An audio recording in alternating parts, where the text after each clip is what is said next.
insight on that story. We now move back over to the Indo-Pacific for our next one. Microsoft has halted the use of China-based engineers for US military cloud services following concerns raised by a ProPublica report. The report revealed that Chinese engineers worked on Pentagon systems under US digital escorts, lacking technical expertise. In response, Microsoft pledged to change its practices to ensure no China-based teams assist the Pentagon. US Senator Tom Cotton and Defense Secretary Pete Hegseth has called for reviews of military contracts and cybersecurity risks. Let's listen in to what Defense Secretary Pete Hegseth had to say.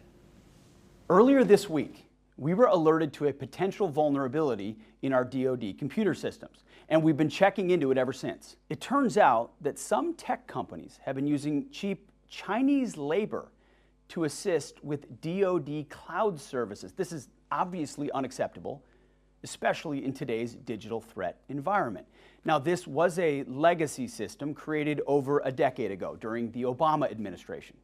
But we have to ensure the digital systems that we use here at the Defense Department are ironclad and impenetrable. And that's why today I'm announcing that China will no longer have any involvement whatsoever in our cloud services effective immediately. And at my direction, the department will also initiate, as fast as we can, a 2-week review or faster to make sure that what we uncovered isn't happening anywhere else across the DoD. We will continue to monitor and counter all threats to our military infrastructure and online networks. And I want to thank all those Americans out there in the media and elsewhere who raised this issue to our attention so we could address it. And that's why we're talking to you today. As the President would say, thank you for your attention to this matter, and God bless our warfighters. I'm going to sign that memo right now, initiating that review. US Defense Secretary Pete Hegseth there.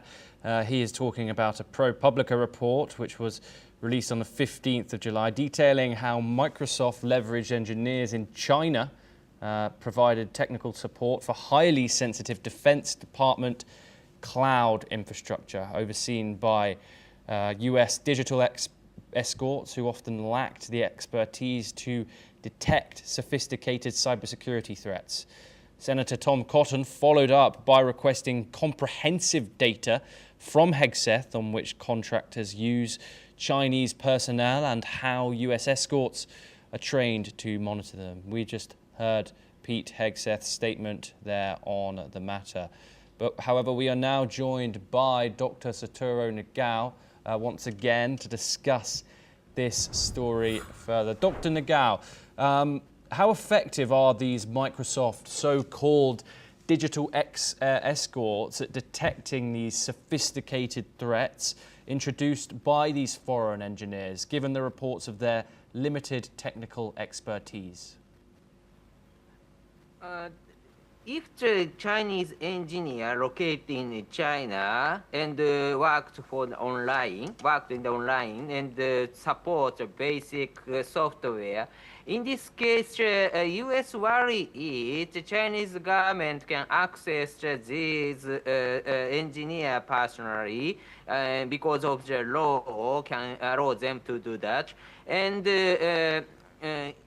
check the inside of the basic software, so through the online they can intervene to any computer in the world related to Microsoft. Of course, it is not easy, but at the same time, the possibility is a concerning point, and there is a possibility in some cases it could happen. That's true. So that's why as a simple measure to stop this, just suppose these Chinese engineers located in China to access this. So that is understandable. But but this is strong measures because even if U.S. only target is Chinese engineer, but at the same time, still there are many working forces joining. Yes. Because for a long time the world market is global free trade worker, also the global pace. So there are many Chinese engineers working for the Microsoft. Yes. So this is bold measures. Yes, Dr. Satoru Nagao, thank you very much for your insight once again on that story.